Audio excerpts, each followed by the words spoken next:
Welcome, travelers from the future, aliens, and hey, she doesn't change her shirt in this version. This is episode 543 of an Unearthly podcast, streaming live on the 12th of July, 2025. Actually, it's the 544th episode. Sorry, that's one thing I didn't fix. Uh, Featuring the unaired pilot of An Unearthly Child, written by Anthony Coburn and starring William Hartnell as the Doctor, Carol Ann Ford as Susan Campbell, William Russell as Ian Chesterton, and Jacqueline Hill as Barbara Wright. And also featuring a recap of the season 2 of Bad Wolf Doctor Who. I am Bill Sylvia, the one in black, and I lost the game this week. With me are Alex Fireheart Hello. and Aaron Romeo Moon Burke. Hello. So, since I was kind of the one who called off our last podcast, I'll start with my update. Although I'm gonna hit on the timer because we don't want to go too far this day.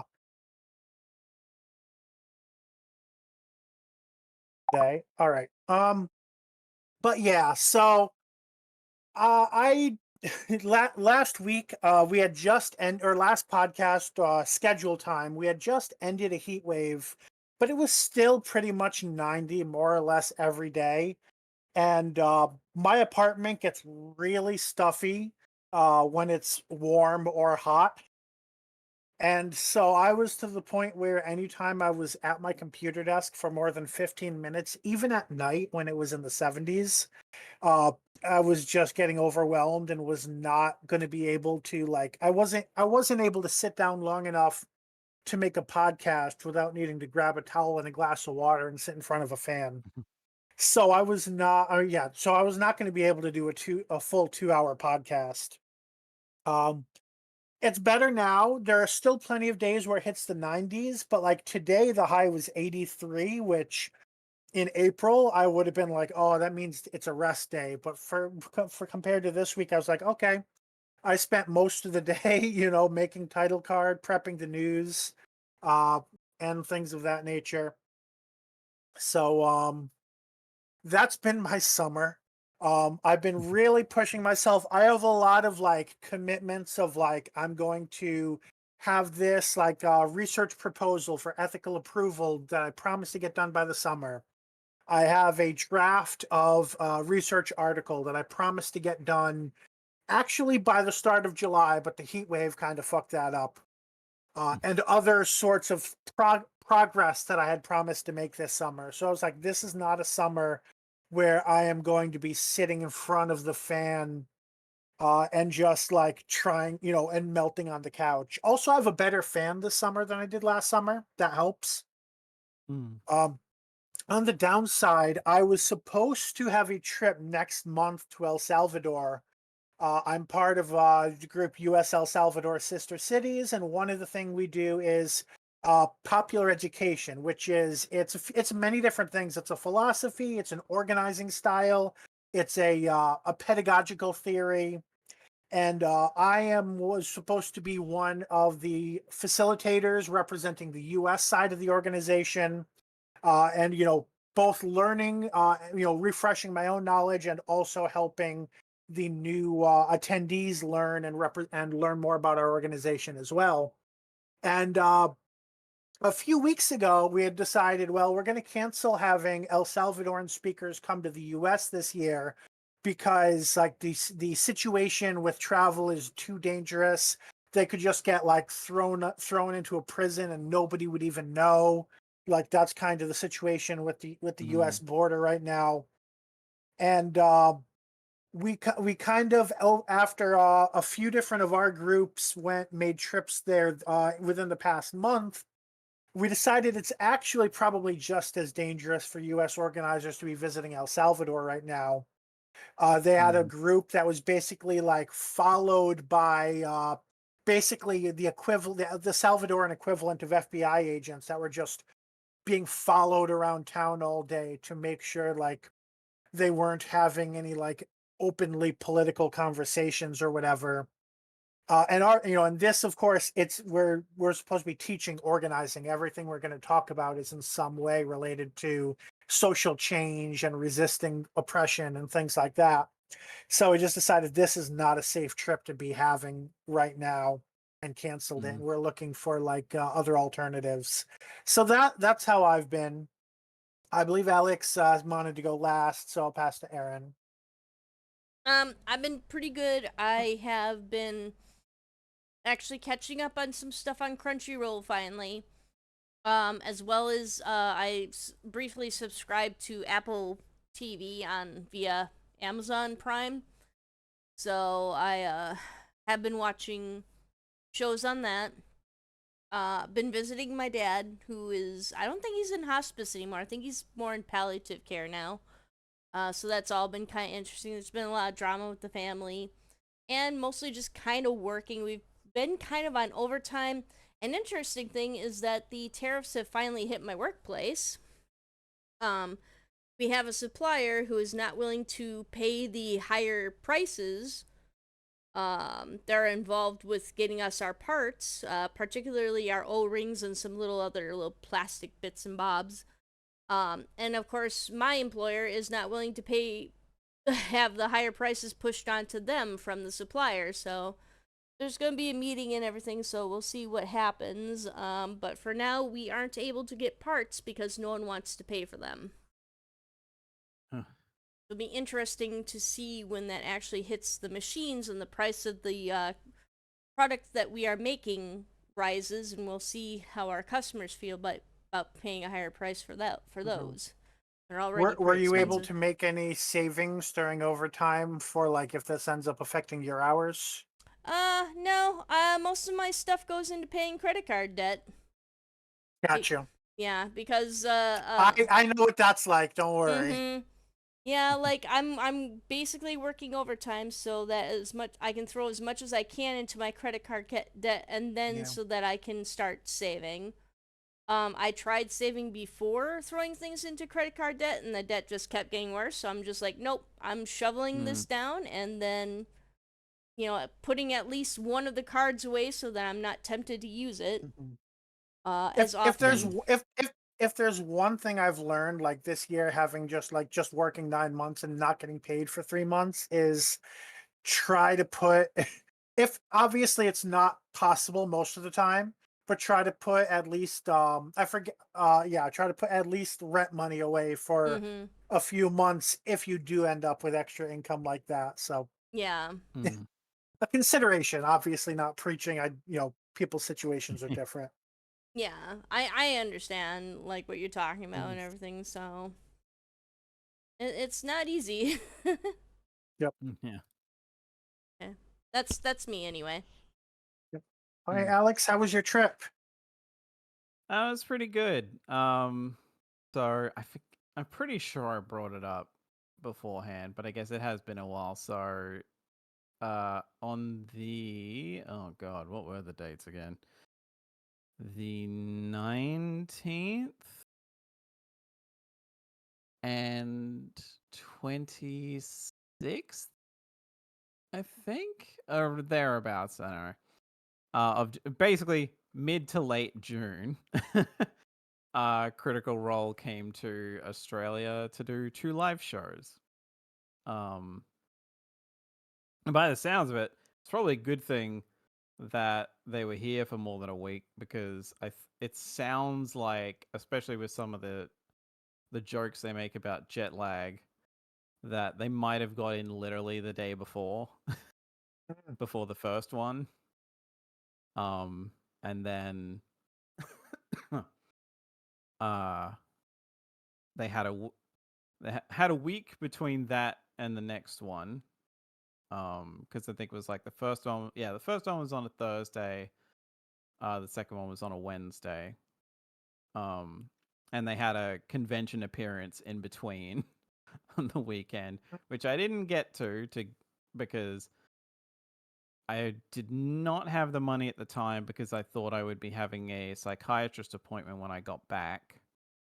Um, so I was trying to be very stingy with my money. Um, like I got at the Sydney show, I got a shirt that was like an event shirt with a tag team at the teeth thingy on it.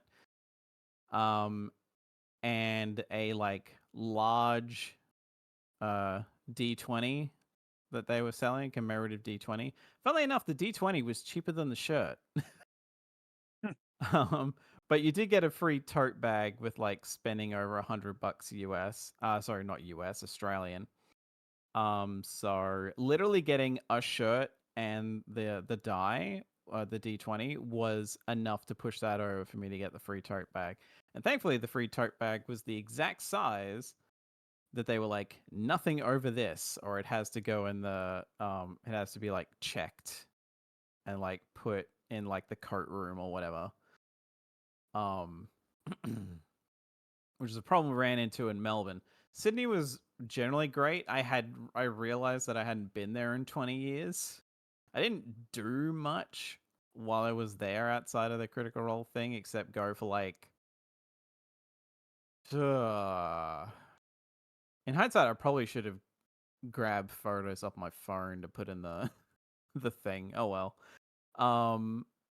I basically went on a walk that like I walked around the area I was staying near a bit, then looped back around, walked over the river, and then tried to get as close to I could. Initially I was going to try and go all the way to the Sydney Opera House because it wasn't that particularly far. In the grand scheme, like I was staying within relative close distance that I was game enough to walk. And I needed the exercise anyway. And I got pretty much to where the ferries were before getting to it. And was like, yeah, I think that's me done. Yeah. Took the ferry back and like grabbed some stuff from a supermarket and went back to the room. But yeah, Melbourne was different in that Melbourne was very rainy. It rained pretty much every day I was there, including the day of the show. So thankfully, the venue they were doing this in can have a roof. It's a tennis like tennis arena normally. But it does have like a retractable roof, so they just had that closed. Which I don't think they would have had it open anyway, but still, thank God they didn't. Yeah, both shows are really good. The first one did not have a sing along for the intro thing, which is a bit sad, but the Melbourne one did, so that was fun. Very vocal crowd. God knows when they'll come back. But they do seem to be wanting to come back at some point.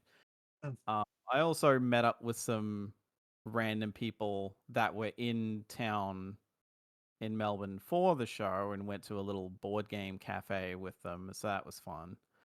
Because we played like 2 board games and then just decided to chat for like the other hour left we had and the time we technically paid for. Yeah. So that was fun. And it was kind of the one downer is like the night before I was gonna fly home, I was like, oh yeah, I have to go home, don't I? Yep. Because like Sydney and Melbourne, far more progressive than where I'm from. Like I basically joke that I live in the Australian equivalent of Florida. Like there are like specifically the part of the state I'm in, Brisbane, the capital city. That's fine, like or at least better anyway. North Queensland, where I'm from, is humid as fuck most of the year. Lots of Florida deals with hurricanes. We get cyclones, that kind of shit, and the politics are very right leaning. So it sucks in that regard to have get a taste of that where I actually felt comfortable wearing even vaguely like queer coded shirts and that in public. Whereas up here, I'd rather not. Right. But I mean, there are like open queer people up here, but still. But yeah, I am just like, it's another one of those motivators if I need to get the fuck out of here as soon as I have the money. The problem being, when will that happen? But we'll Mm. see. Yeah, Especially since cost of living tends to be higher in the city areas and such. yeah, pretty much. But yeah, that aside, I mean, it's funny because I ended up being able to free up a little bit of money because it ended up being that I could push the psychiatrist appointment back to where it's happening like the last week of the month now. Because I realized, it was going to be on a day that I work anyway. Mm. So I just pushed it back and put a little bit of that money across so I wasn't like really having to be extra stingy. Gotcha. Oh, so Yeah. just so you had some leeway during the trip itself. Yeah, pretty much. Yeah, thankfully I was keeping an eye on that timer, so yeah. I think that's about all I have anyway. I didn't realize that it like tick tocks like that. Mm. Do you hear it on your end as well? Mm-hmm. Yeah. Yep. Okay. All right. On tonight's show, we have birthdays and news. We're going to try to get through that fairly quickly. We have some geek talk, and we're kind of cutting it short, focusing on three things from this year specifically because Aaron has had a busy month. Mm-hmm. Then we are going to first we're going to do our season 2 recap and review. We're not going to give a rating of the season, but some thoughts. Mm. And then we're going to look at Doctor Who's unaired pilot. Again, we're not going to give a summary. We did the same summary last week, but we're going to give some thoughts, and we will be doing ratings for that. So let's start with Alex with the birthdays, unless you need a glass of water. It should be all right. So on the 16th of June, we have Carol Ann Ford, who played Susan Campbell, aka Foreman, from 1963 to 64. Again in 83, plus work for Big Finish. And 2025. I didn't put that on the thing. Yeah. And in the 90s, but we don't talk about that one. Turned 85. On the 17th of June, we have two. First up, we have Jodie Whittaker, who was the 13th Doctor from 2018 to 2022, plus work for Big Finish. Turned 43. Also on the 17th, we have Arthur Darvill, who played Rory Williams from 2010 to 2012, plus work for Big Finish. Turned 43 as well. So, wow, I keep forgetting they're the same age, and then their birthdays come around. On the 19th of June, we have Millie Gibson, who played Ruby Sunday, started playing Ruby Sunday in 2023, and it still is. God knows if she'll be back or not. Turned 21, and I keep forgetting she's that young. On the 28th of June, we have Lala Ward, who played Lady Astra in The Armageddon Factor, and God, I should have prepared for that again. Ramana Varatralunda, the second, from 79 to 81, plus work for Big Finish since, turned 74. On the 29th of June, we have Maureen O'Brien, who played Vicky Pallister, from 64 to 65, plus work for Big Finish, turned 82. On the 1st of July, we have Jean Marsh, who played Sarah Kingdom in the Daleks' Master Plan, plus work for Big Finish, turned 91. On the 7th of July, we have John Pertwee, the third Doctor from 1970 to 74, and again in 83. would have been 106, but died in 96 at the age of 76. A lot of sixes Another in there. correction I just noticed, because of when this was made. Jean Marsh would have turned 91, but she did die earlier this year at the age of 90.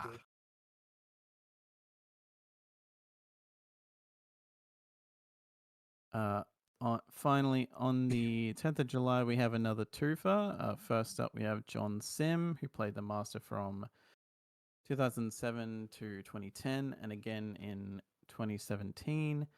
Plus work for Big Finish, turned 55. And finally, also on the 10th of July, we have Jackie Lane, who played Dodo Chaplet in season 3. Would have been 84, but died in 2021 at the age of 79. So happy birthday to Carol Ann, Jody, Arthur, Millie, Lala, Maureen, Jean, John, and Jackie. A lot of J names. Yeah. Moving on from that, we do unfortunately have a lost story. Big Finish. Big Finish. Unearthly podcast is sad to report the death of Pic Sen Lim. Apologies if I mispronounced that. Who lived from 1943 to 2025. As a note, seems Big Finish got the year wrong by 1. So the image that would be showing up doesn't match. Either that or multiple sources have got it wrong. Whoops. In any case, Pic Sen Lim, known to Doctor Who fans as Chin Lee from the 3rd Doctor serial, The Mind of Evil, has died at the age of 81 on the 9th of June due to cancer. Lim was known by the British Film Institute as the most recognizable Chinese actor on British television throughout the 70s and 80s, with her on-screen Doctor Who appearance being early in her career and a big breakthrough being ITV's Mind Your Language in 1977. She also appeared in shows such as Coronation Street and Casualty, and played the killer cleaner in Johnny English Reborn. Lim performed further work in the Whoniverse in 2018's Jenny, the Doctor's Daughter, and later reprised the role of Chin Lee in Unit Revisitations. Rest in peace, Pic Sen, and condolences to friends and family, especially since I'm pretty sure she left behind a husband unless they had divorced in the years since, because I think that's part of how she got the job in Doctor Who and Mind of Evil, if I remember right. That's correct. She was married to the writer, and they do have a daughter who's an actor. I think something in the language. Big Finish was our only source for this one. We didn't have our normal any other sources reporting news of the passing. But let's see. It says at the time she was married to the story's writer, which makes me think that was not steady. I've noticed most Doctor Who actors from that age have had at least one divorce since the 80s. I would like to think it's amicable, because on the Mind of Evil behind the scenes stuff, they did appear on screen together to talk about it. So at the very least, I would assume that was amicable, or at least hope, or at least that since they have become amicable. I would normally look it up on Wikipedia, but don't want to spend too long on the news today. So instead, we'll move on. Starting with our episode news, on HBO Max's monthly list of shows that are leaving the platform, its large Doctor Who collection, which includes 5 seasons of Sarah Jane Adventures, there aren't 5 seasons of Torchwood either, 4 seasons of Torchwood, and 13 seasons of Doctor Who starting in 2005, is on the chopping block for July 31. Nothing's been announced about other negotiations that are taking place for these rights. So at the moment, all that we know is that from August onward, these seasons can only be found for rent on Prime. Maybe they'll have a place on Disney Plus. Maybe they won't. Maybe Mm, they'll be on BritBox. Maybe they won't. We really don't know yeah. anything further at the moment. Yeah, basically, I assume, like, very quick thoughts on this is just either it'll be Disney will be like, oh, we can get all that. Okay, we'll keep the deal going. Or Disney will opt out. So they'll just be like, okay, back to BritBox you go. Mhm. Or back to BBC America. Mm. Oh no, that BBC America doesn't care about. Never mind. That would be the actual more related to our upcoming news piece rather than that one. Mm. Speaking of which, uh, Russell T Davies has been in a few interviews recently, or I guess one of them was his regular letter to Doctor Who magazine. Each with some snippets to say. So he is taking a pause on writing future letters to the magazine, which is basically what would typically be done if Doctor Who either was going on hiatus or was not continuing. Typically, the Doctor Who showrunners writes letters to the magazine, except when the show is not on the air. I don't know what that like. I don't know about like the years when like Moffat would like take a year off and things like that. I'm Mm. honestly not sure because I don't really follow Doctor Who magazine. Yeah. Um, this is a little surprising given that there is a supposed to be a Doctor Who spin-off airing this year, but I Mm. guess that's being treated as separate. Um, he does mention like even if but yeah, so this does kind of highlight the uncertainty at the moment. There is no season 3 or series 16 or season. I'm not doing the math at the moment, starting from the beginning. That is Uh, currently greenlit. Um, although RTD does kind of point out, yes, there are there's always going to be the universe will always exist. You'll always have stories to write. You'll always have your big finish and your other Doctor Who properties. But at the moment, there is a pause while everything is being figured out of what's happening with the televised show. mm. I guess for the It, record, very quickly, it would be season 42 if we were going by ah, classic numbering, because I remember that thank you. season 1 of the new lot would have either been series 14 or season 40. Gotcha. In another interview, and I think this is kind of more related to that than it is to what's been written in the story. Russell was asked if Billy Piper is the new Doctor, and he says, "I have no idea." And I think that partially comes down to if the scripts that he's written are the one that's filmed, then he knows and has an idea. But if Doctor Who is not renewed in the in the short term and other things end up happening, then who knows who the next Doctor is. Uh, Yeah. I think that I don't think he wrote an entire season of scripts under the idea Mm. of we won't know who the Doctor is for the entire Mhm. season. I don't think that's Right. what he's saying. Or maybe he's Yeah. just taking the piss out of the interviewer.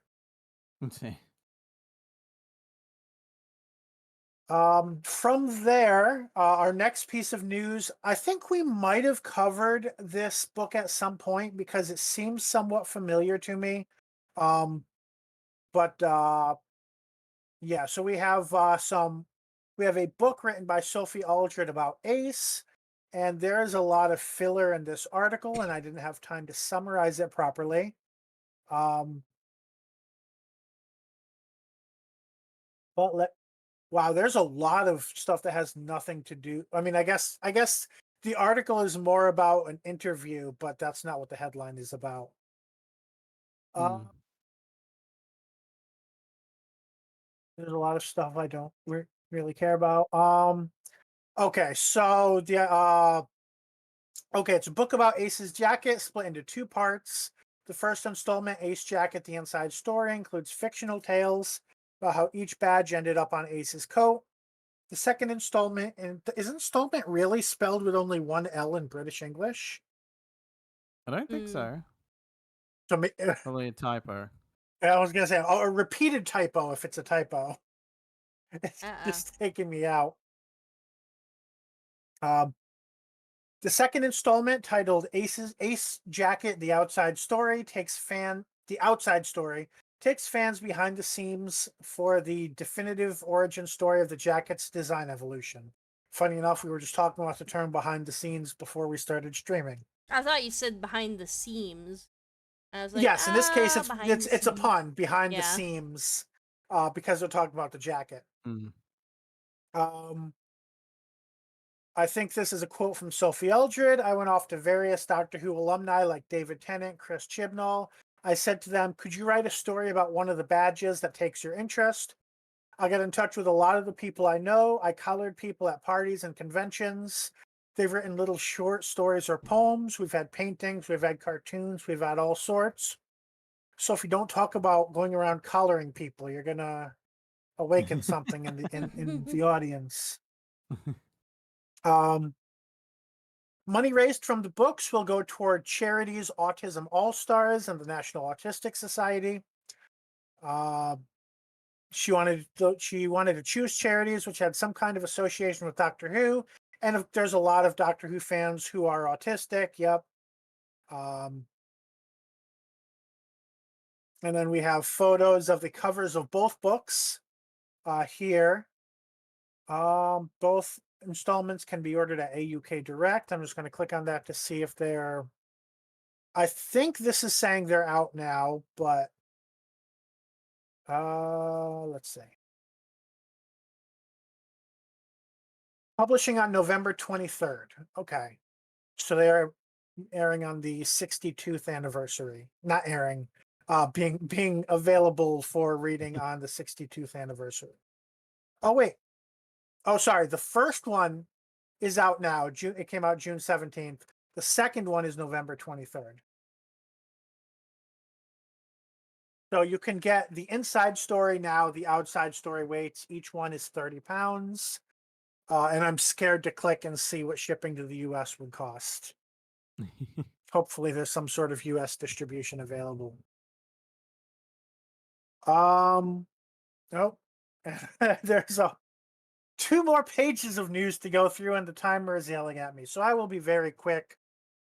There is an auction of Doctor Who props and costumes from the closed Time Machine Museum of Science Fiction, Bromyard, Herefordshire, which will go on auction between 16th and 19th of July at Heritage Auctions. And I thought I opened this article. I didn't. That's fine. The unit Black Files is going to be at basically San Diego Comic-Con. It's going to be in San Diego for some time period this month. Maybe longer than Comic-Con, but it's there for Comic-Con basically. So if you're going to Comic-Con or you live near San Diego, then that is something to check out. Oh, that's right. We had 3 pages of news left. So I did was not able to get through it all. Doctor Who season 13 now has a box set coming out, and the Moon Base is coming out on vinyl from Demon Records. And then our last bits of news, we have some Big Finish. On 18th of June, Time War Uncharted 2 Pursuit featuring the 8th Doctor. On the 21st of June, Short Trips, A Feast of Stephen, in remembrance of the 60th anniversary of The Chase, is 2 free short trips narrated by Peter Purves. On the 26th of June, Unit Brave New World Fractures, featuring Brigadier Bombera. On the 3rd of July, 13th Doctor Adventures Vampire Weekend, featuring Jodie Whittaker and Mandip Gill as their roles. And on the 9th of July, Dark Gallifrey Master 1. Hopefully it's better than the last Eric Roberts audio drama that I listened to. And that is the news. We went slightly over our time, but I think that's typical. There's been a lot. So now we move on to our Erin. I'm not going to say Erin hour because then she'll think she has an hour. Yay! I have a whole hour. We're going to try to keep it under between 5 and 10 minutes. for Aaron's Geek Talk. Yeah, I don't know why there's a green strip at the bottom of the That is mainly so that I know like which things are part of which timer. Oh, okay. So it's it's We have basically so that multiple I can. timers now. Yeah, I it's did not realize that. because it's basically to split the podcast into chunks instead of just getting to the end and saying, "Oh, we're a half hour over." Okay. All right. So I will continue. One of the reasons why I subscribed to Apple TV Plus was to watch Severance. I covered the first season before, and now I've finally finished the second season. It was explosive. It was both sad and like really kind of heartwarming in a way, but also a lingering question of where do they go from here. And the cat will hopefully not be sitting on my keyboard. Down you go. All right. Let's see here. So I guess when we last set off, we had some. Oh God, how do I go over this without all the spoilers? Anyway, they do bring back the cast. So spoiler alert: everyone comes back. With some surprises. For example, I won't say who or where or when, but like it doesn't necessarily just because you're on the severed floor doesn't mean that your outie can't infiltrate the severed floor. So there's been a compromise with our little group, so we have to we have to figure out what's going on there, and then I don't know. We're also trying to rescue someone without spoiling everything. We have to rescue someone from the severed floor as well. So, and by rescuing that person, it may mean destroying everybody else who is severed. So, like deactivating the little, things in your head that separate your work life from your personal life, your out of work life. So, your innie versus your outie. So this is it was very interesting. We'll wait and see what happens with season 3 here. So or if there is even a company to come back to. Yeah. Yep, so that was season 2 of Severance. I also this past 4th of July, because I hate fireworks and can't stand loud sounds, I went and saw how the live action version of How to Train Your Dragon. It was very good. I went with my boyfriend Chris, who has seen a lot of the live action Disney films. He says that it was actually better than most of those remakes, except for maybe Aladdin. So I felt it was pretty much a shot-for-shot remake with some slight differences. The dragons looked really awesome in the realistic 3D, actually very intimidating for especially the one that gets covered in fire when it comes out. So and also the alpha dragon was really cool looking too. So definitely check that out if you have time. I felt the acting was decent, and of course the special effects were very good. And then finally we had Jurassic World Rebirth. That was an interest. It was fun. It was cheesy fun. Maybe a little more cheesy than the previous entries. Everyone's complaining about the big bad dinosaur reveal, the mutant dinosaur that they revealed this time. You can look it up online. It's kind of disappointing, but also kind of funny. Um, Other than that, I thought it was okay. I thought it was passable. It was still kind of a fun watch. Not the worst thing ever. I liked most of the characters, and I guess Scarlett Johansson is in it, which I didn't realize. So, yeah. So, yep, a fun little dinosaur flick. Is it for me?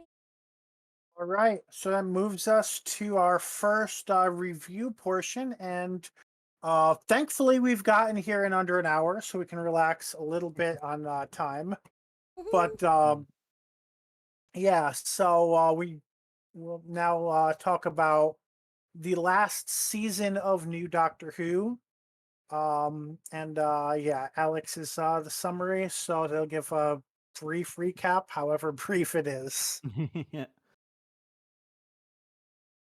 So if I'd known ahead of time, might have tried writing something out. But I guess in any case, the season starts with the Doctor ending up with Belinda Chandra, and they end up on that planet and all that shit goes down. But then they realize at the end of that story that they can't get back to the 24th of May, I think it was specifically. Yeah, May 24th. And they try to figure out why, and basically the rest of the season is them trying to get back. They encounter the entity made of light called Lux. They encounter the returning but different midnight entity in the well. We randomly divert to a Ruby Sunday episode with Lucky Day, with someone who is basically what Alex Jones wished he looked like.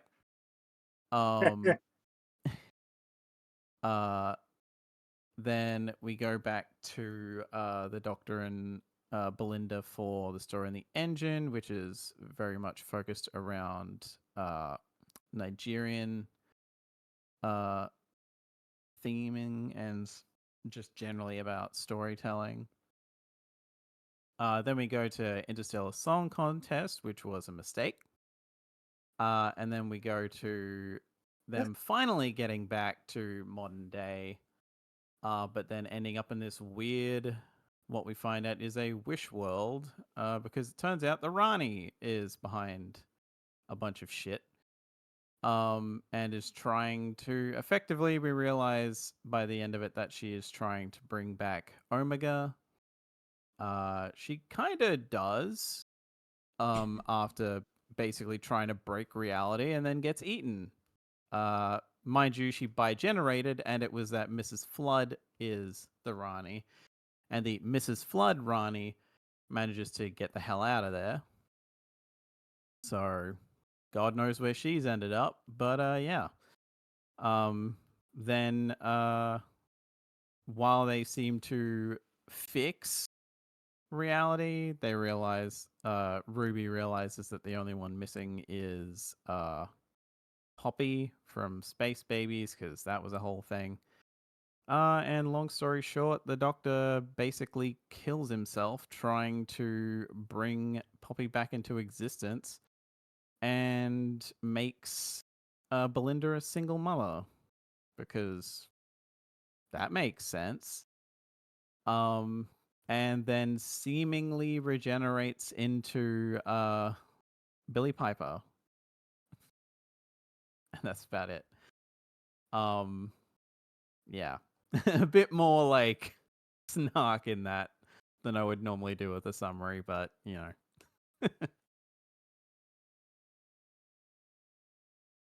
Okay, so what we're gonna do for this is we're gonna do basically each of us a best scene, worst scene, and then kind of our final thoughts of the season. That way we're not gonna kind of re-review every episode. Yeah. And did I just say I think I You said said scene scene. because You mean yeah, episodes, best right? episode, worst episode, yeah. yeah. And I mean, and we all, I mean, we have ratings that maybe we go have that. I also just realized I hadn't flipped a coin before this, and I'm flipping that coin now. Again. And the coin says that Aaron goes first. Oh no! So Aaron, what Okay. was your favorite episode of this season Oh, of it's a Doctor good Who? thing I know that right off the bat. I'm going to go. Oh, jeez. No, I'm gonna stick. I really want to say the well, but I'll go with the Nigerian episode just because it is. It really. I felt that it kind of went outside the box. Like the well is pretty good, as a Doctor Who, as your typical Doctor Who horror story. But the Nigerian, I can't remember the name of the episode. What was it called? The story in the engine. The story in the The engine. story in the engine, yes. The story in the engine incorporated like a culture we really just that is Earth based that we haven't. Have we ever seen a Nigerian story in Doctor Who? I mean, I'm No. not I familiar don't think with big. anything I can close pretty at all. I can pretty confidently say no. Yeah, like despite them broadcasting Doctor Who in Nigeria, because that's where some of the lost episodes were found, or at least one of the lost episodes. Um, Mm. so yeah, because it did something so different that I don't think I've seen outside of maybe Big Finish or some novel somewhere. Um, in the show, like I have to say that it's the story in the engine is the best And episode. I'm realizing the Mm. flaw of this, so I'll just say we'll probably go with our normal rule of you can't just take what somebody else said. Because if I were to go by our ratings, then the only thing that is not that is number one for Mm. any of us is the story and the engine, and we can't just all pick the same episode. So, Right. Alex, other than the story and the engine, what was your favorite episode this season? Mm. God. Um, it's funny because it's such a dip from like that to everything is either a 4 or less. Um, Yeah, I think I you this was know like unquestionably, at least among this panel, the best episode of the mm, season. yeah, I guess if I had to pick a second favorite, I would. Let's see if I can get a. Yeah, you have no I really 4.5s have either. to. Yeah. What was your the best four? Yeah. It's just a matter of picking that. I think. Hopefully this image isn't too big. Oh yeah, could probably size it down. I think I will go with if it. Oh, that's right. I have to do that, don't I? I think I'll go with Lux. Okay. Just because like it's while there are like little things here and there that I'm like, oh god, what are we doing? Um, it's still such like that ending of just uh like Lux being so fascinated Mhm. by like I think it was the moon and just kind of drifting off The sun. into space and oh yeah, the sun. Like drifting off and becoming one with the universe basically. Mhm. It's such an interesting way to defeat that villain of Mhm. just it basically just becoming one with the universe. Like not even really dying, just like transcends form or The, like thought. It just is now. the interesting thing about Lux is that like it wasn't my next rated episode, but in Hmm. terms of like looking at it as a season, it's the best episode in maintaining a coherent narrative across the two Mm. seasons. Yeah. Because it very easily like in many ways there's some in some ways it's different, but in many ways it could just be a continuation of season one. Mm. So I mean, so it's been criticized for that by some, but like it fits in Yeah. that a lot better, even up to the Mm. things we're at where I may criticize Wish World for how they handled the whole like Chaos Gods. Lux kind of Mm. slots into that a little better. Mhm. It Yeah. also does something that Doctor Who hasn't really done, in that it really kind of thoroughly explores animation, like hand drawn animation, Mm. and as well as three Uh-huh. as like turning that into 3D animation as well. Yeah, yeah, it kind of looks at different animation styles very, very slightly. Animation isn't really the main Mm. focus, Mhm. but at least like they play around with it a little bit and showcase some Mm. different things over time. Yeah.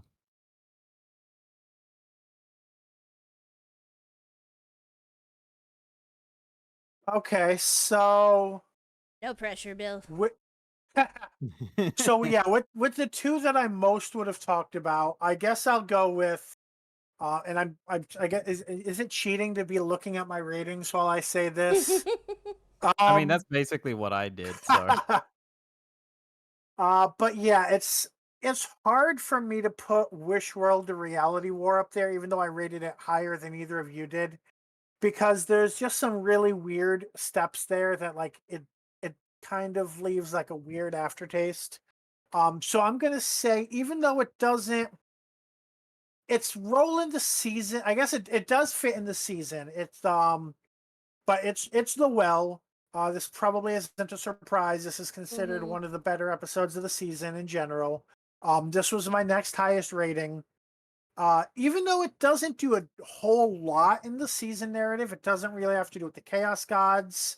Um, and in some ways is almost a distraction from the Chaos Gods.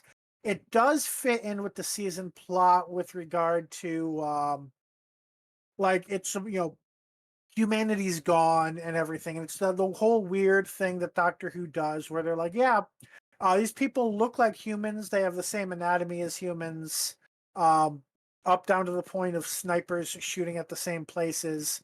But they're not humans whatsoever because we can't afford, or either can't afford, or afraid the audience wouldn't resonate if we used proper makeup. Um, but besides all that, like it tells a proper story. It has it's the thriller esque like horror movie sort of story. Um, so it does all of that very well. In addition to having that nod to the season plot, not tying strongly into it, but as an episodic show, it ties more strongly into it probably than some episodes could. So, yeah, that is my remaining pick for best episode. Okay, Aaron, worst episode or least favorite episode? My least favorite is going to be what's his face? Is it Conrad? It is Conrad, right? Yes, Where Yeah. we first get introduced to him. I can't remember the name of the episode because I never remember the name of the Lucky episodes. Day. Lucky Day, yes. I thought of having a slide with all of the episode title cards, but I just put the one title card instead. Maybe it would have been helpful if I had done the other one. It's okay, but But yeah. go ahead. Yeah, Yeah. I'm so exhausted with the whole right wing lunatic narrative. And I was kind of tired of it when I saw it in like gargoyles being used. Kind of the same thing where there's like a group basically that's kind of like the Ku Klux Klan that goes after the heroes because the heroes usually represent the underdogs. So, um, was it? Yeah, Think Tank is the group in this one where they're. I Hmm. don't know what they would use for their little jargon nickname, but Which, by the way, anyway. it's really weird that like they used the name Think Tank, Right. which was a group that definitely believed in like aliens and space travel in the Hmm. 70s or 80s, depending what you want to call unit, and is now a group that denies the existence of aliens. Yeah. Hmm. So If we just. stopped thinking tank. I mean, on the Mhm. like the one thing they have in common, both far right. So Yeah. Yeah, both far Wait, right. were they the group from they were like I think it's like when it gets to in Robot when it gets to like them at a meeting or something with a bunch of other people, it comes off very like maybe not explicitly white nationalist, but very like very right leaning. Mm, yeah, I just I found Conrad to be so despicable. Like there's usually you kind of feel like you could talk to someone about stuff and be like, "Hey," and I get that this is supposed to be like, yeah, you just can't talk to some people, but I don't know. He just comes off as almost cartoonishly evil. The big twist is just kind of a what the hell moment. Um, I don't know. I just felt very kind of angry about the whole episode.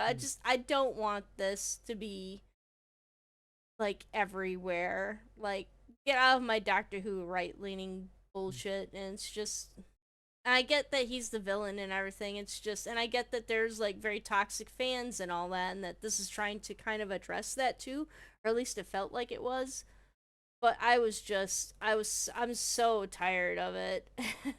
I'm tired, boss. and I I mean, um I for I me had to that look. was Sorry, just following up on something that was said. Like I mm, had to look up because I had been mixing up Think Tank as the group from Robot. I had been thinking they were the group yeah. from Invasion of the Dinosaurs, which mm, is Oh no no no considered no like a no. far left terrorist group because they're Right, like yeah. the environment's being destroyed, so we're going to Right. leave Earth or whatever. This is not them. Yeah. This is the group from Robot, which, yeah, they were Right. more of a traditional want to take over the world scheme. Mm-hmm. Mm. All right, go ahead. Yeah, like for me, the issue with Lucky Day is it felt like they were trying to merge varying kinds of far right or alt right grifters that have like very different talking points or this or that. Mm-hmm.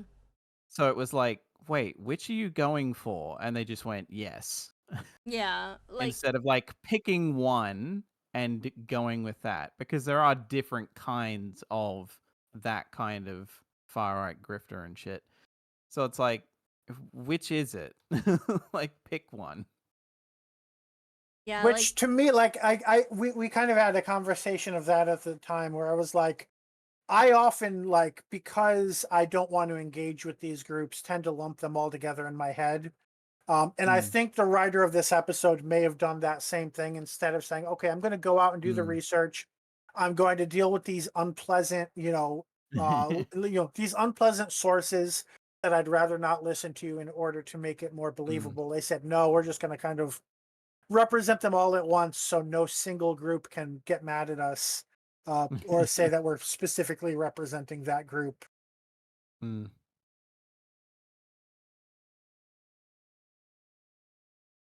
Alex, what is your least favorite episode of season 2?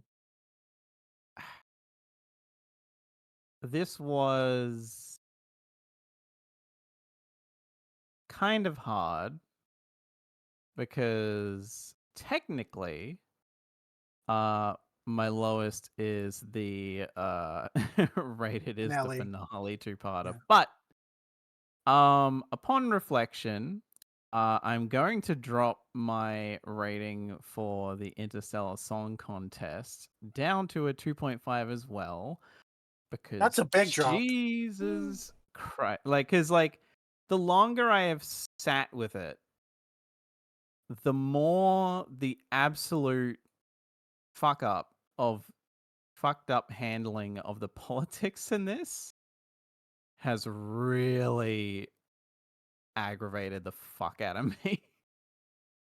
And the fact that it's like, I think the implication, like, I think some people try to pass it off as like, oh, well, they probably started writing this before what's going on between Israel and Pakistan, like in more recent Palestine. Palestine. yeah, Palestine, sorry, um, flared up, and that they like assumed it might go one way, and this just this is like if the corporation was the villain, fine, but you're instead making the guy who's against the big corporation that is genociding his planet and his people for food flavoring is like, what?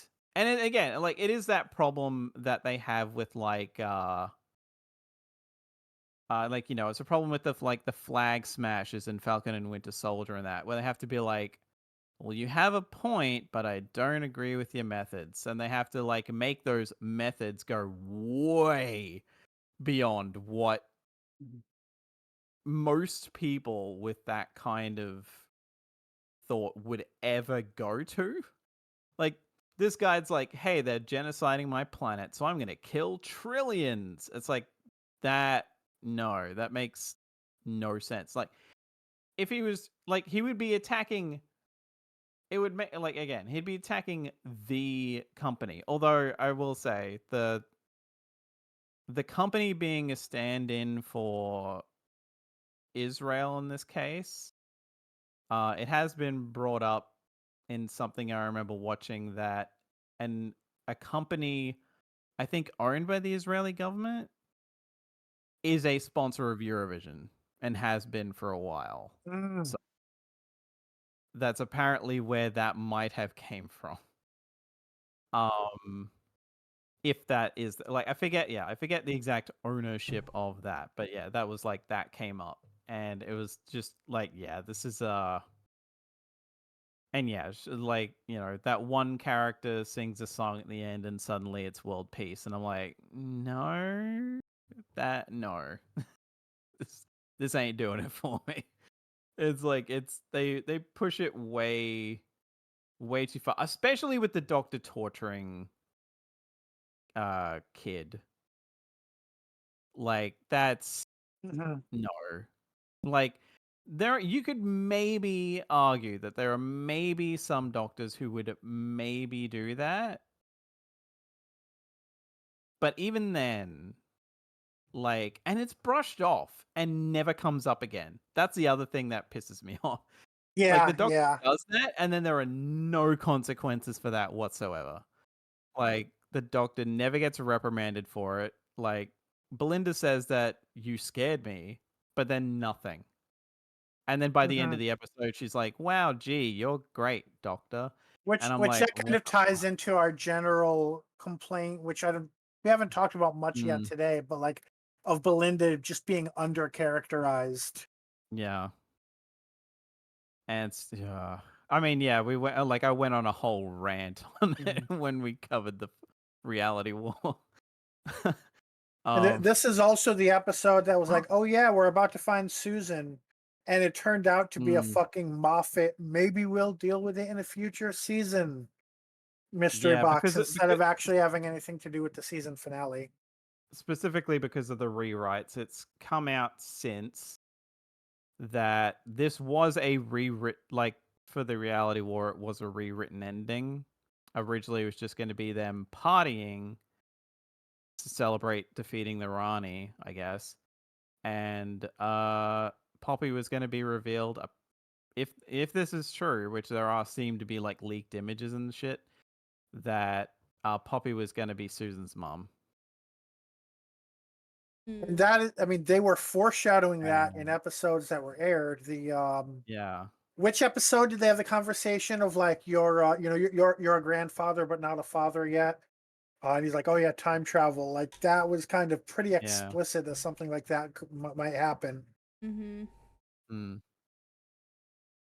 So yeah, it would have been more like because I think the idea was like Susan doesn't actually interact; she's just kind of off watching, and then it's like, "Come on, mom," or something, and then takes Poppy off, Mm. and it's just like, "What the? Okay."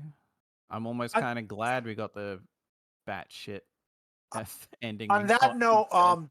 since it seems you've looked at this much more closely than I have, do you have any indication of why the rewrites happened or reshoots happened? The indicator just seems to be Shooty leaving. Is that they probably had a decent amount of stuff written, possibly even shot because they shot this so far in advance. And then um him deciding to leave, which is believable because he would have been in limbo for forever and may not have been able to commit to other stuff and he's a rising star. So suddenly they're going, "Oh shit. Suddenly we need to uh film an exit." When there wasn't one. Like officially, they're all being like, "Oh no, this is the plan all along." But the thing that that I watched that was going into how like you can tell this was probably like refilmed last minute is how much of this shit is like how many people there are beforehand, and then in that it's like Shooty, Jody, uh oh my god, I'm blanking on the actress's name. I can only think of a character name. Um, Vrada Sethu. Thank God I remembered. The actress playing Belinda's mom, and uh, Billy Piper. Very poorly edited on over the top of Shooty because evidently that was such a last minute switch that they couldn't just film um like a proper thing, which yeah, in hindsight, it really is just her face slapped on top of his body rather than an actual regeneration scene. So I can absolutely believe that's like, yeah, he decided after they'd already filmed an ending and suddenly there's not as much money. Suddenly we have to go back and tweak this ending to fit that he's leaving now. Which is why Hence they the should have tried to sacrifice convince. thing. Okay. Yeah, and it's like we should. It basically this to me says they should have tried to get Disney to give them 3 seasons, or instead of doing this fucking side project, with Unit, the war between the land and sea, they should have just done another um even if it was like it had to be a shorter season again, or just done 5 episodes worth of specials, because we're not getting a Christmas special this year. Right. And I was So thinking, like, they even could have just said, okay, we will can you come in, can you do a 10-minute cameo in whatever our next Christmas special is, whatever year it yeah. happens to be in. You do a 10-minute Yeah. cameo and we'll regenerate you there. Paul McGann movie style. Yeah. Just don't have the next Doctor walk in blackface and I mean, I don't think they would have done that anyway, but like that would be the Right. worst case. Yeah. Yeah, okay, so that got off track. I mean, I think it was all relevant, right? This is all stuff we haven't talked about before, and it's on topic. I was looking at mine, and there's no episode that I outright hated. And like I said many times, every episode pretty much had some things that I thought. I mean, the one episode was a 5.0, but generally speaking, there were a few. Every episode had pretty much some things was like these were really great decisions, and these were really bad decisions. And ultimately, I'm kind of having to go with the same one that I gave the lowest rating to, but also is the one that feels like it had the most jumbled writing process and had the most far-reaching consequences as well, which was the Robot Revolution. So this episode introduced Belinda, but didn't really like have much about her other than that she's a nurse. It had the all like the weird stuff about the L plot that I talked about in our review about telling instead of showing, and just kind of the whole time travelness of it is weird in and of itself, and it seems they're just not going to explain that. Like Yeah. it's very much the robots somehow developed time travel story. So it's just kind of a mess from that regard. Uh, and yeah, that's mainly it. It's weirdly written, and that's we've as maybe I'm gonna have to, I still probably dislike it more than either of the other two that were brought up here anyway. So, and this, I mean, if they had done more with Belinda's home life, I think it would have improved every episode in the season. This was the only episode that Belinda was at home, not counting well, the episode that tried to do something with her home life was the story in the engine. Mm-hmm. Which is not on our worst list, but this episode could have done more with it. Yeah. All right, final thoughts. So we'll try to make them quick.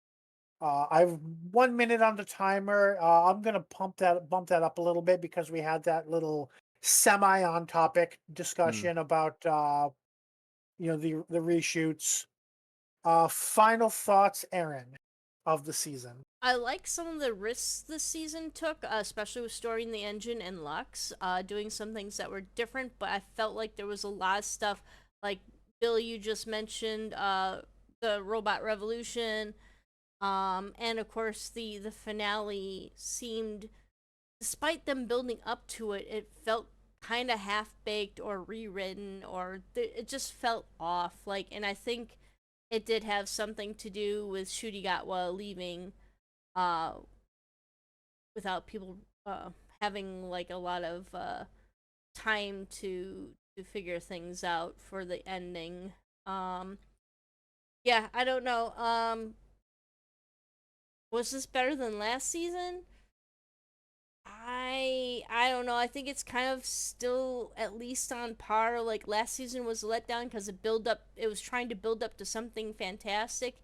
Same thing with this season, tried to build up to something fantastic and it just kind of didn't deliver.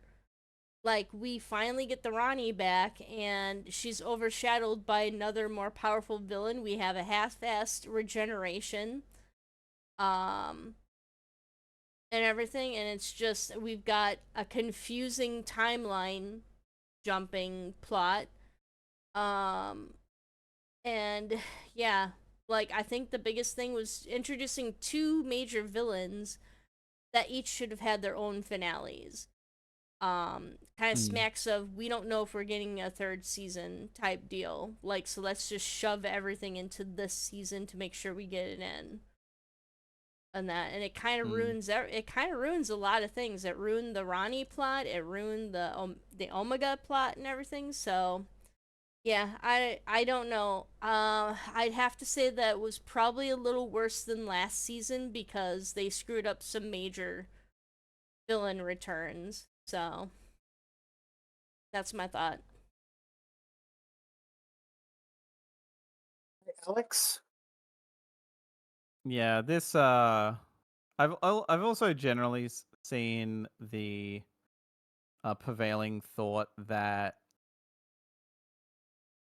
whatever went on with why Millie Gibson was not the main companion for both of these, even though, like, in my head, it might just be as simple as uh, she realized she didn't want to commit to doing both fully or something I like just that, realized whatever. something.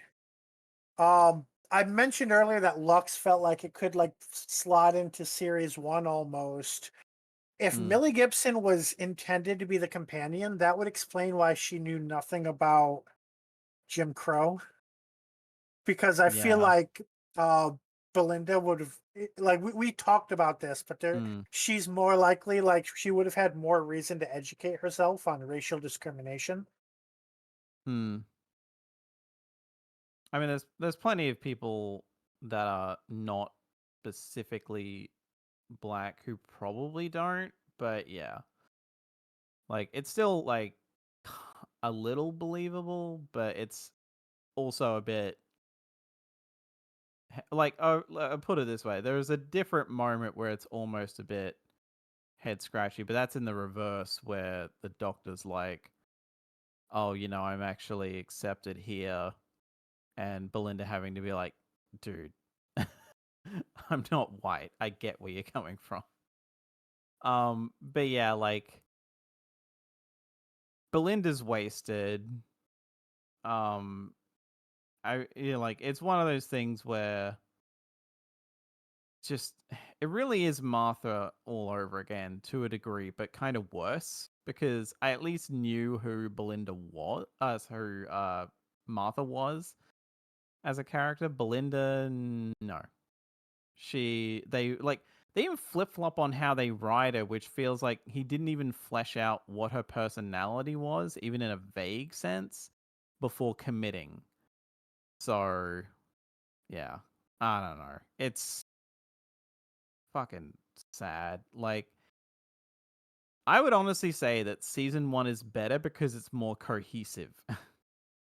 This is, oh shit, Billy. We can't get Millie Gibson back to be the companion for everything, so we're just gonna have to slot in someone else. And wow, what a way to come up with a POC companion is, fuck it, we need a backup. Like that's if that is the case, then that's fucked. But yeah, like, let's just say it is a good thing the show will probably be not air again until either. Honestly, at this point, I'd say 2028 at best. Because I think we need distance from this. Maybe Because Christmas 2027. maybe.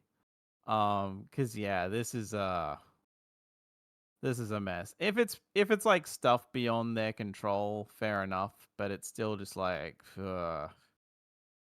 yeah, just this is a season that I will maybe rewatch 2 episodes from, and that's it.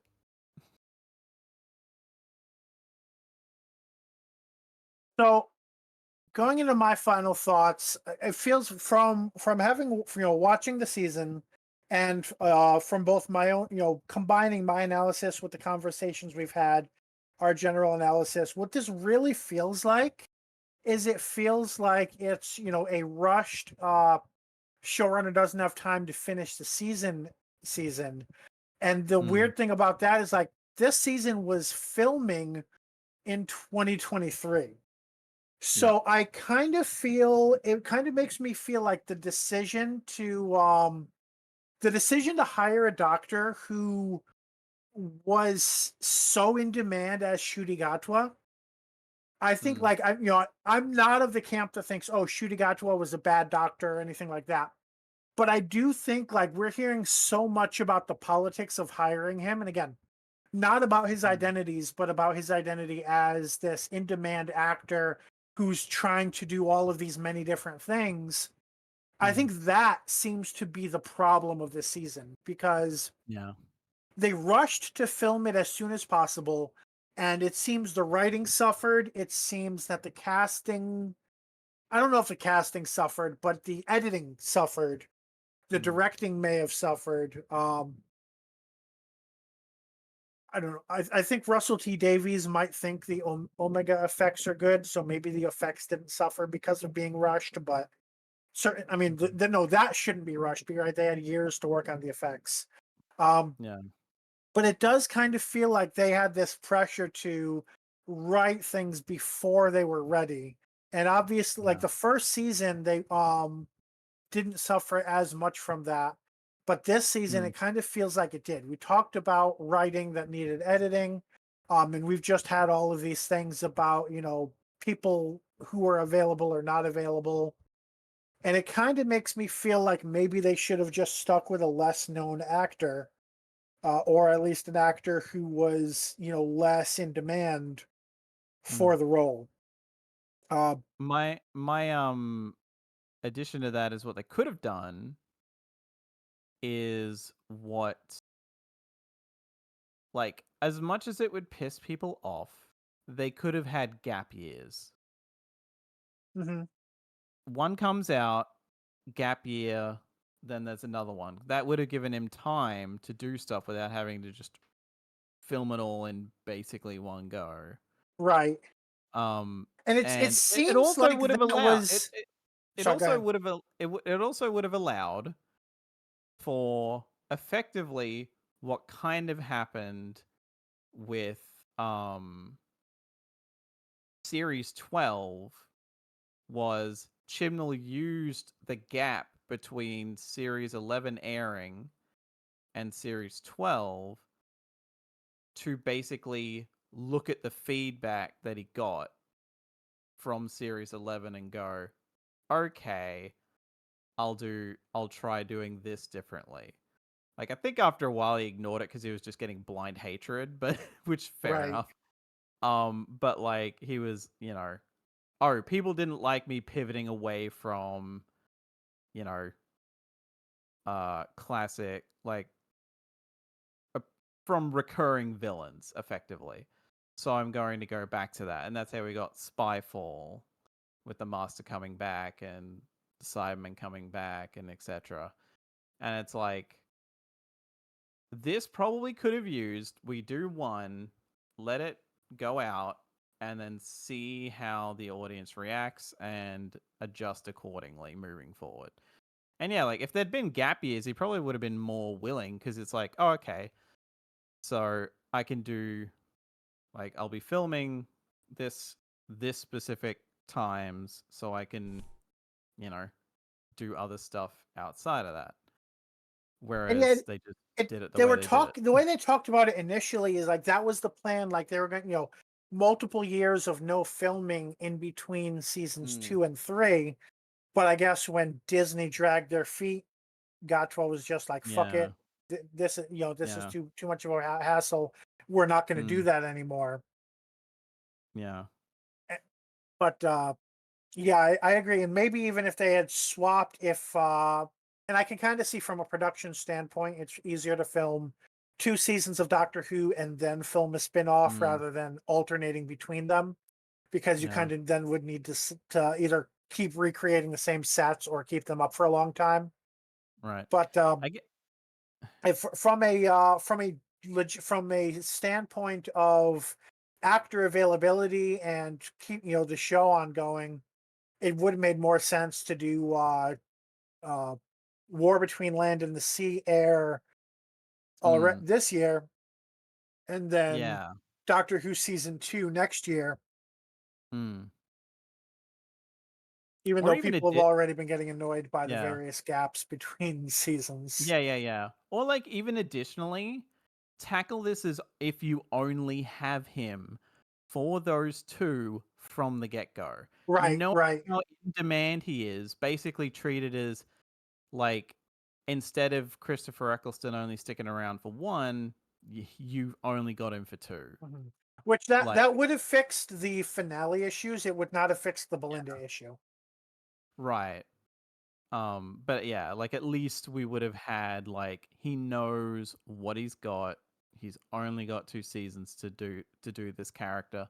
There might have been things he would have avoided doing at all, knowing, oh shit, I've only got, you know, this limited time with this guy.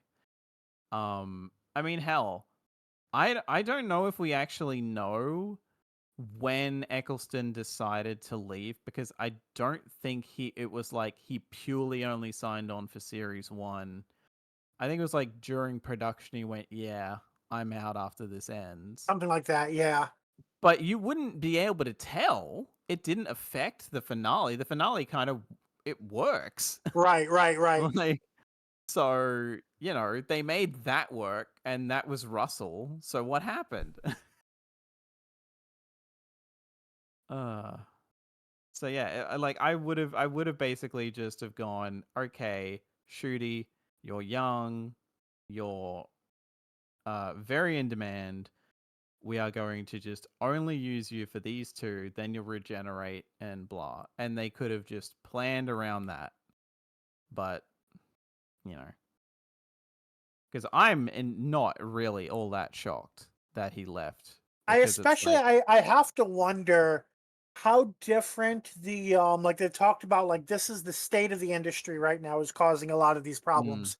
How different was the state of the industry in 2023? Because that's when this was filmed. Like in mm, 2023, was there no reason to think, oh, we may have problems? It may, we may not be able to assume that they're going to have season 3 while Shooty's available, uh, and all of that, or like, mm, did they just overshoot, or did the industry drastically change between 2023 and 2025? right. And Was the I writer don't have was enough the information writers to know that. Some people probably do. Yeah. Not that it really affected the UK, but was the writers' strike last year or the year before? When I type Was it? writer strike into Google, it suggests 2024. Ah, okay. Oh, Because I okay. No, actually, well, the AI overview is saying it ended in September 2023. It's just this. It was ah, so I don't know why 2024 was the recommended. Yeah, and it's the sources it's showing are saying it was a 2023 writer strike. hmm. So yeah, like, I mean, again, I don't think that affected the UK at all. Beyond the fact that they just didn't do a Comic-Con appearance in solidarity. Um, but like, yeah, yeah. Again, it's like you should have just operated on. You've only got him for 16 episodes and treat it that way. Like that would have made so much more sense from the get-go. He probably would have been fine with it, knowing that, again, as soon as he's done with this, he's got shit ton of work just being thrown at him, probably. Although now Like- I'm wondering if, well, actually no, like you said, it was not the same writers, so it's not like the Doctor Who writers were halfway through writing the season and then went on strike, and then they started filming. Like that isn't there? They would not be WGA, so that would not be the case. Yeah. All right. Before we end up spending too long, let's go to our next topic. And that is the Doctor Who Unaired pilot, the original version of an Unearthly podcast that was not aired. So we're not going to do a summary because we did the summary for this episode last week and the plot didn't change. So Aaron, what either a general good thing or a specific scene that was something different about the pilot that you liked relative to the aired version? Let me bring up what I saw. It was generally a scene that I liked. A scene or a general, as probably a scene, but or it could be something more general. Basically combining like the good and best scene categories into one category. Okay.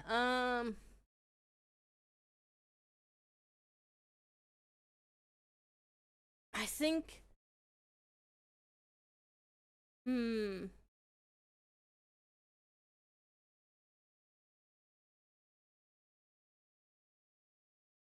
Gosh, I think. I wrote down a few things. I'm gonna go with Susan drawing doing the splatter test, and then drawing the hexagon and everything on top of the splatter test, and then she goes and picks up the French Revolution, exclaiming, "That's not right." Because I think it kind of the French Revolution part is not in this version. Yeah. Neither is the splatter test. Neither is the splatter test. No, it is. The splatter test is only in this version. Yeah. So in this version, she did the ink blot. In the aired version, she did the French Revolution. Oh, okay. Yeah, that's right. All right. So yeah, I'm going to say the ink blot test just because it shows that she has kind of a high-minded, or she has like a more advanced skills when it comes to like maybe chaos theory or something like that. We don't quite know what she's doing. I'm assuming it's kind of some kind of chaos theory type thing. But yeah, I just You're saying this because you watched Jurassic World recently, right? Yes, yeah, because I don't know what chaos theory is. Just random splatters over paper. That's what it is.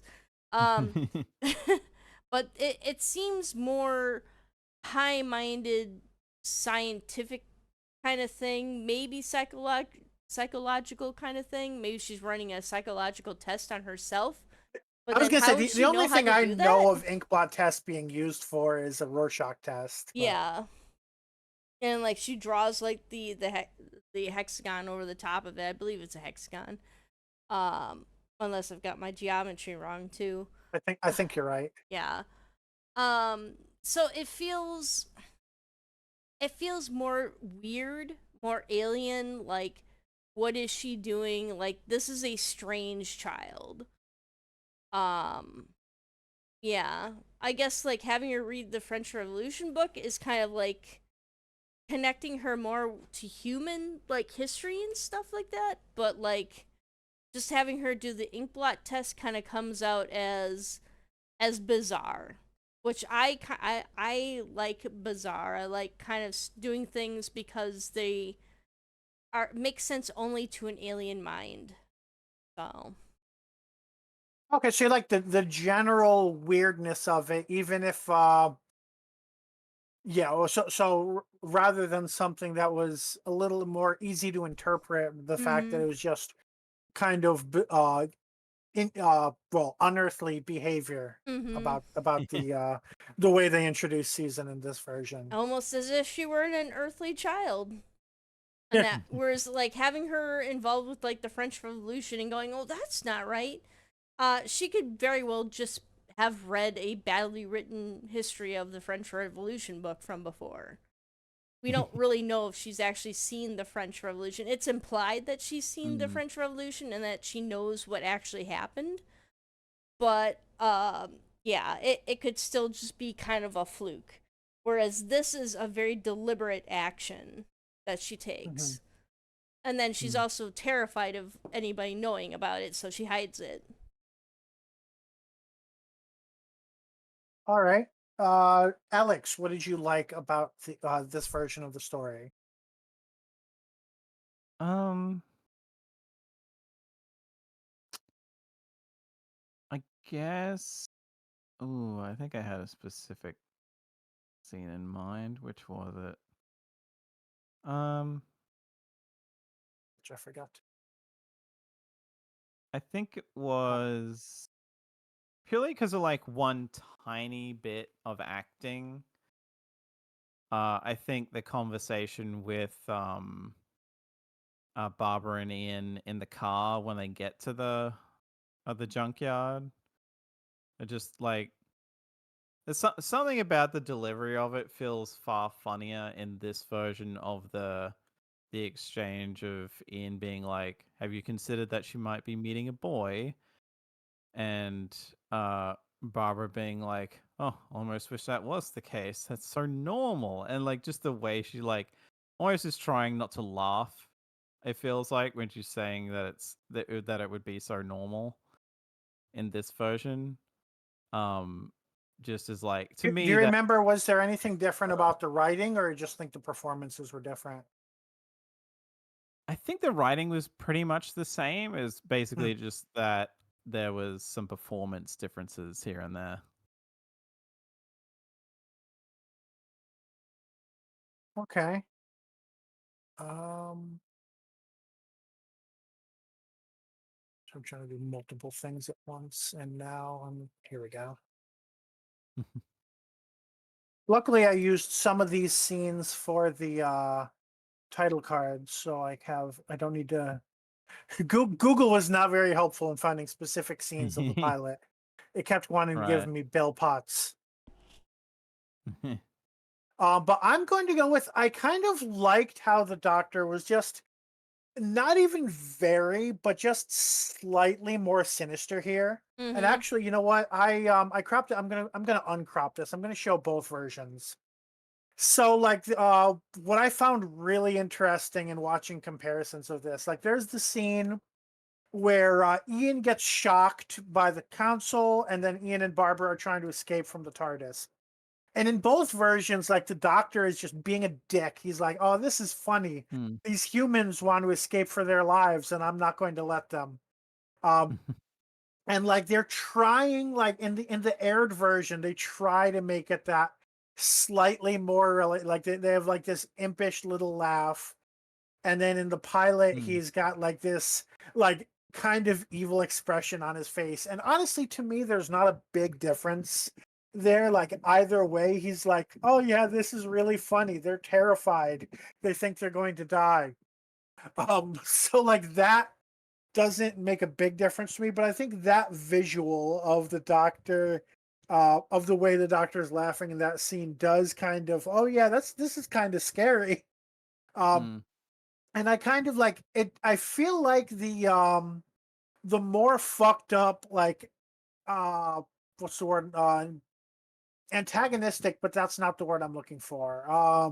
Belligerent, the more belligerent Doctor we have here, that has like, not even grown to tolerate humans yet, it fits better with what we see in Tribe of Gum than Mm-hmm. when they Yeah. were like, "Oh, we need to tone this down a little bit." And it's like, okay, they toned it down a little bit. And then like the first chance he gets, he's like, "Why don't I smash a guy's skull because he's less developed than me?"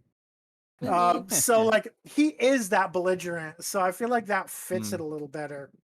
Um, Yeah. and if I didn't watch those two scenes side by side on the same screen, I would not really have noticed a difference. So it's very minor. But Hmm. it's I do kind of like them leaning into it a little more because it makes the Doctor's arc over the season that much more poignant.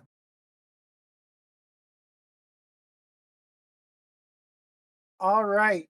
What we disliked about the pilot, Aaron. Oh, let me see here. Get back in this. There we go. Let me see here. I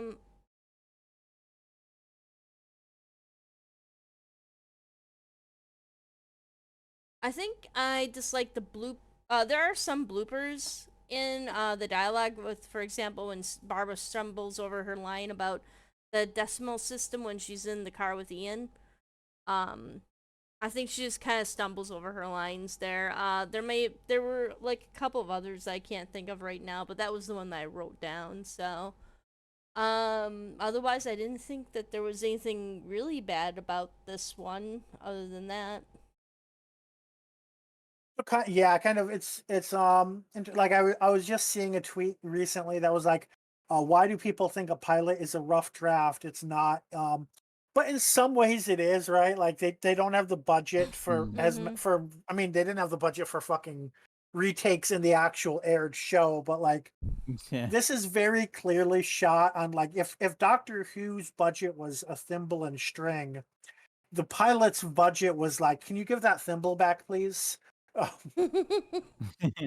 I found it very noticeable, and hopefully this wasn't anybody's particular scene, but like I think this illustrates the same sort of concept. Like in the beginning, when the police officer is looking around Totter's Lane, he's very clearly like he's not like there's moments where he just kind of he knows the script calls for him to like wave the flashlight around, but like it's not like waving it around like he's looking around. He's just like, oh yeah, I'm in a rehearsal for a school play, kind of wave it around.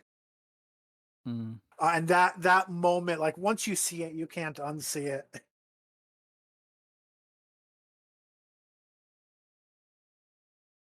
And I guess the best image I can find for that is just the really cheap ass TARDIS set that I used for the title card, which is like a tenth the cost of the actual real TARDIS set.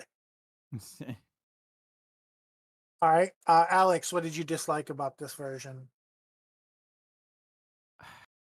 I am going to go with how the Doctor treats Susan. Like, I Okay. don't mind him being snappy with the other two. Because even in the aired version, he's kind of like, well, it's more like trolling kind of a tone with the other two.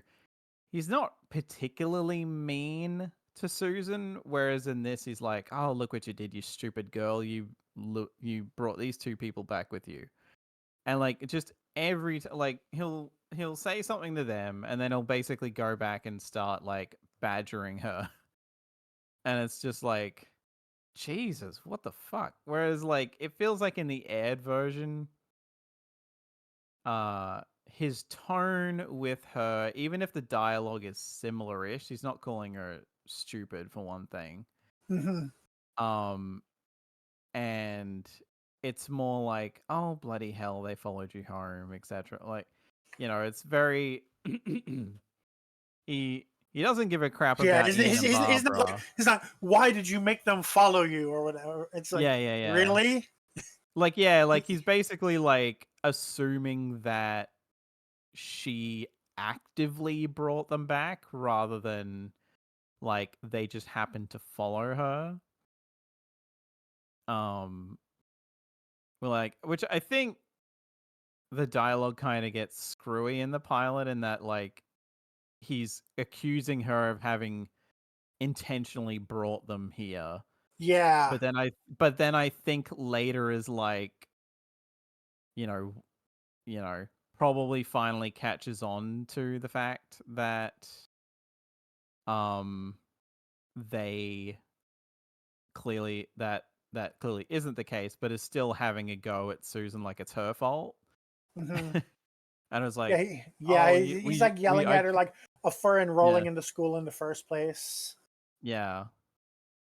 Um, And yeah, it comes off, it's definitely verbally abusive. No, he's not trying to he doesn't threaten to hit her or anything like that, thank God. But it's just it's kind of just like, I could do without that. Mhm. Like, much prefer the tone he takes with her and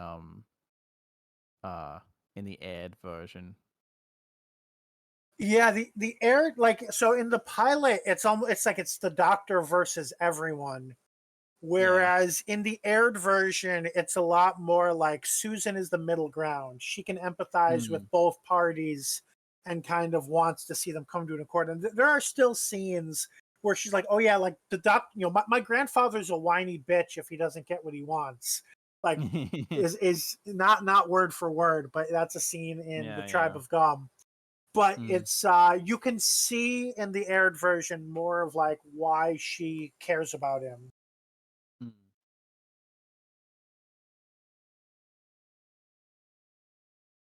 Mm. So from my own case, I'm probably going to actually have to disagree with Aaron here, but we're looking at for different reasons. Mm. Because the Rorschach scene, uh, and I'm kind of, I'm looking at it very like from an academic perspective of like, what information, and I mean, Aaron did that a little bit, like is saying like the in the aired version, like, yeah, saying the textbook is wrong could mean that she just read a better textbook.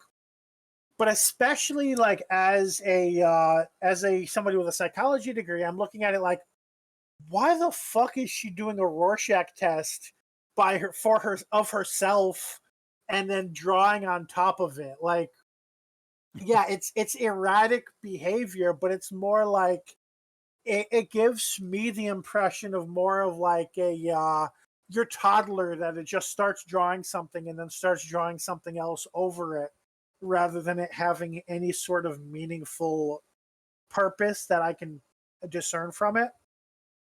Whereas the version of the French Revolution, like that, actually like saying something is wrong and actually, there's an obvious meaning to it. It declares some specific difference about her that is beneficial for her. So her knowing that a textbook is wrong says that she's smart, hopefully, if the textbook is actually wrong. Whereas her like making a mess on a paper and then scribbling on top of it just says she's weird without doing anything to her benefit. So that Mm. I like that they changed that scene for the aired version personally.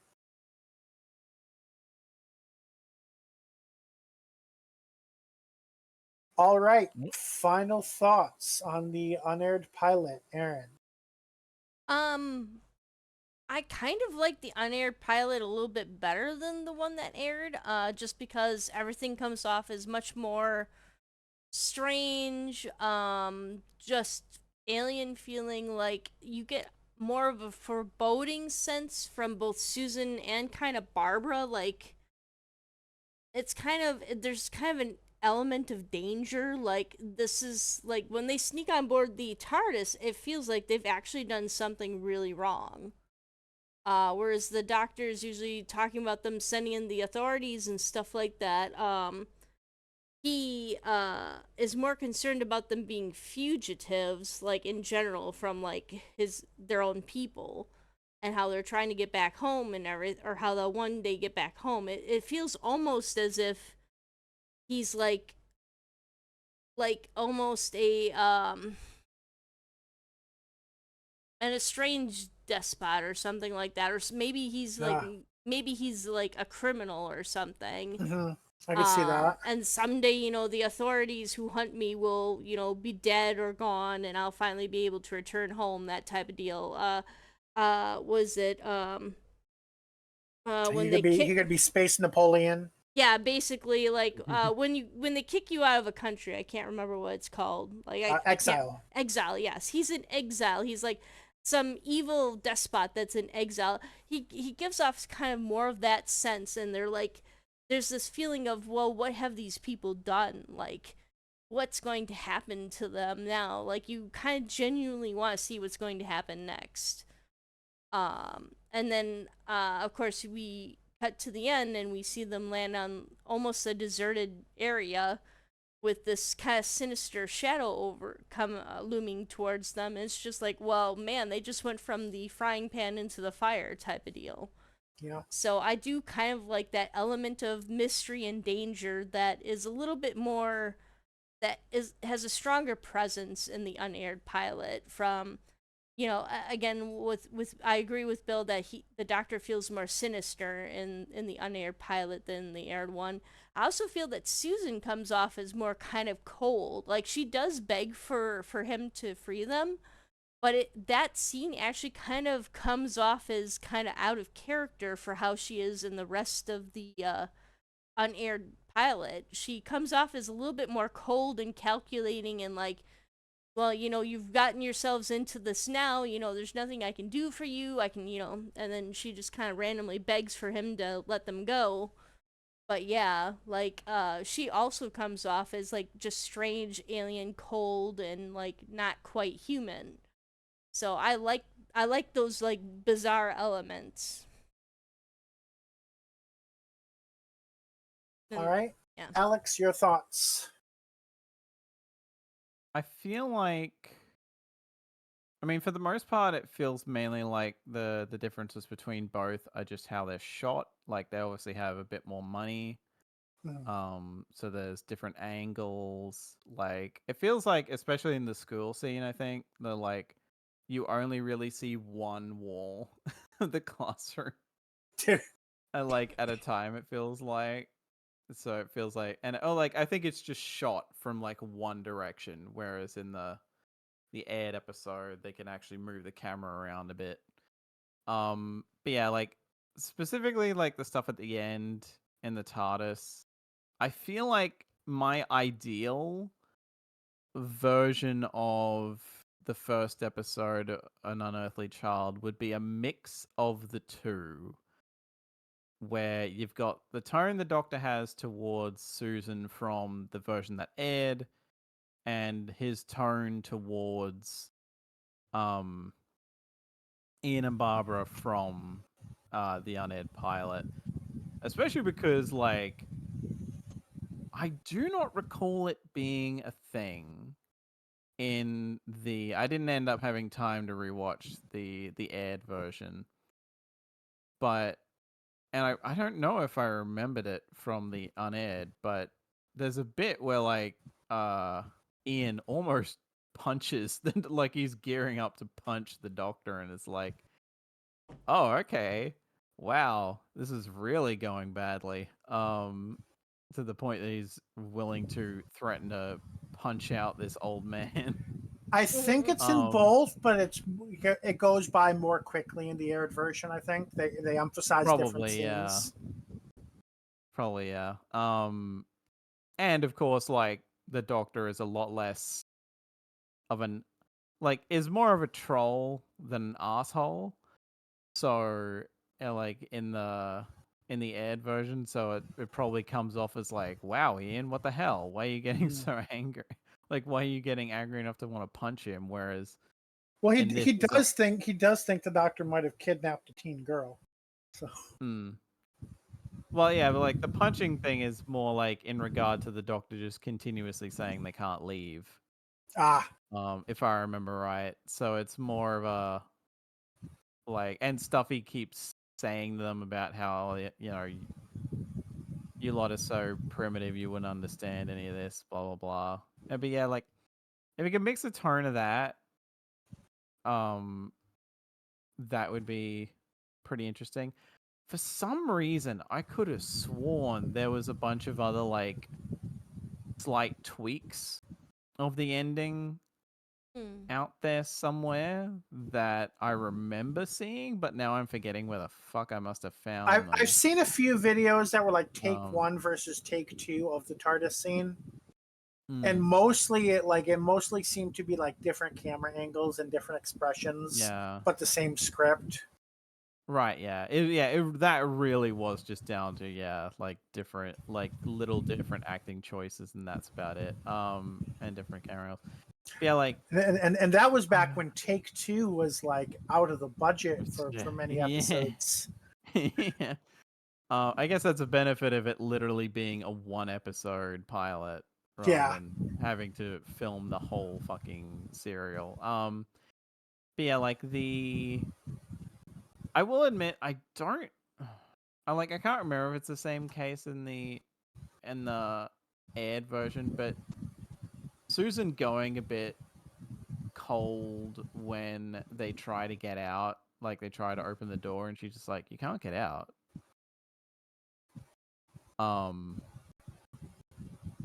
It's like it's not gonna let you, like you just can't get out. Just like very flat delivery rather than, I feel like she's a bit more,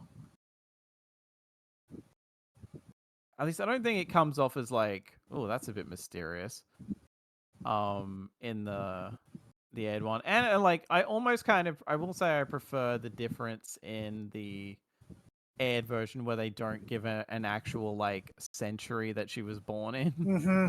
Where she just said, like in the aired version, it's I'm from another time, another world. Whereas this, she said she was born in the 49th century.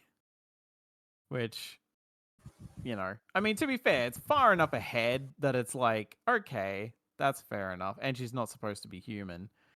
Whereas this, like, damping that, at least they didn't do the silly thing that they did with, like, Zoe, where I think they said she's from the 21st century. Yep.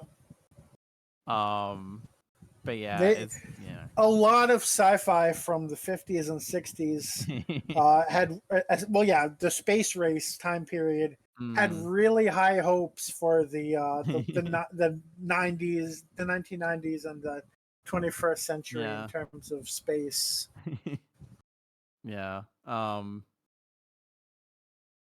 Yeah, like ultimately I think I prefer the version that aired, but there are elements that I've discussed that I kind of wish had been carried over, but yeah. Ultimately it's just a matter of if Tribe of Gum was better, then some of the issues with how the Doctor's portrayed probably wouldn't be as bad. Or if they just skipped right to the Daleks, like the like the movie version of this does. But yeah, ultimately, it's still worth watching. I'd say, like, if you're curious, I'd say it's worth checking out. Yeah, so in terms of the script, the biggest thing that stands out to me is the in the aired version, they don't really specify like whether they're aliens or whether they're from the future. You kind of get the idea that like they're from somewhere else or sometime else, but we're not going to give you specific details. And in this, they're like, we're going to give you a specific time, and specifically say we're from another country. I mean, not another country, another planet. Yeah. And like, it's really weird because as a 21st century fan who knows the continuity and likes things to be consistent, that I like when they give those details and future writers can follow them. But would it be the same show if they had given that information and it hadn't taken until the War Games to really nail that down? I don't know. Definitely, like, I think the mystery of who the Doctor was is part of what made the show what it was.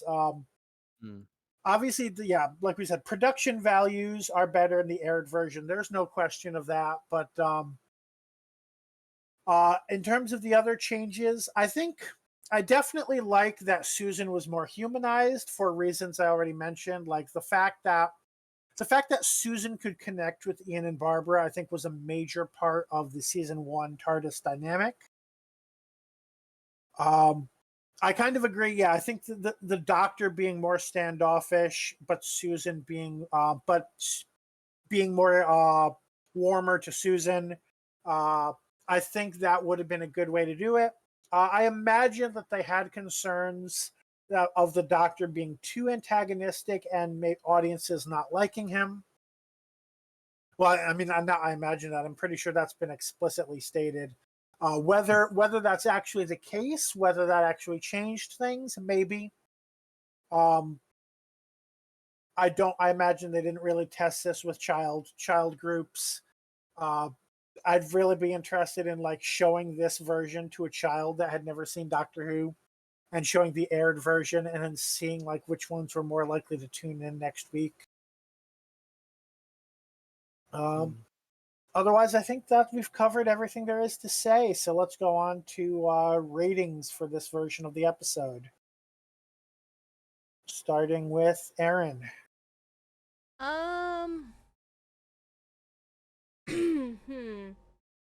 This version, I'm gonna say actually will get a 5.0 still. So the same rating as before, okay? I actually kind of like it even better than an Unearthly Child. I also want to Okay. point out the way that the camera closes in on shots of all the junk and crazy mannequin-like figures in the junkyard too. Also gives it a creepy vibe. Mm-hmm. I think they linger. They linger in TARDIS. They linger in that space before going to the TARDIS in this version a bit more. Okay, Alex. I was almost thinking of dropping it down a little, but honestly, the problems I have are like minor enough that I think I can keep this as a 5.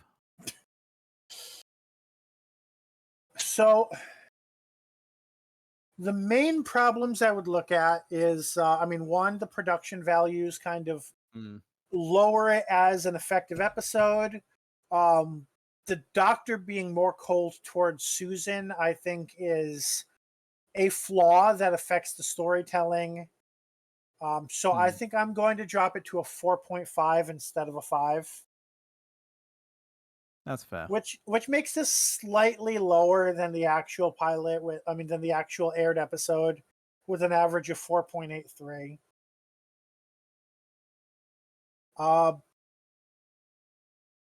I guess it does need to be placed relative to our ratings, our rankings. So out of 790 things reviewed, I think this is all up to date. I might be wrong. This is in the range of 15 to 18. It is on par with School Reunion and The Hand of Fear. It is not as good as The Silurians, the actual aired version, The Pirate Planet, or all the 5.0. I'll just read the 5.0s. Caves of Androzani, Remembrance of the Daleks, The Face of Evil, Battlefield, Human Nature, Family of Blood, The Doctor's Wife, Turn Left, The Sunmakers, or The Story and the Engine. And it is better than The Armageddon Factor, Dark Water, Death in Heaven, The Robots of Death, Tooth and Claw, The Macra Terror, Time Heist, The Empty Child, Doctor Dances, Genesis of the Daleks, Dalek Pyramids of Mars, and The Power of the Daleks. All right, so that is our thoughts on the Doctor Who unaired pilot. Please let us know in the comments what you thought of the pilot or of season 2. So season 2, of course, is not on YouTube. It is only on Disney Plus or BBC iPlayer. But all of the scenes we've talked about are available on YouTube if you look them up. So let us know what you thought. Don't forget to like the video if you've listened this far, and subscribe on YouTube to get our exports, or follow us on Twitch to get notified when we stream. Next time we take a look, we started to look at a few episodes of this, but we decided our strategy was suboptimal. Next time we will look at the first 5 episodes of Redacted, written by, between the 5 of them, Juno Dawson, Catherine Brinkworth, Ella Watts, and Sasha Sienna, starring Charlie Craggs as Cleo Proctor, Lois Chimimba as Abby McPhail, and Holly Quinn Ankra as Shauna Thompson. We'll see you then.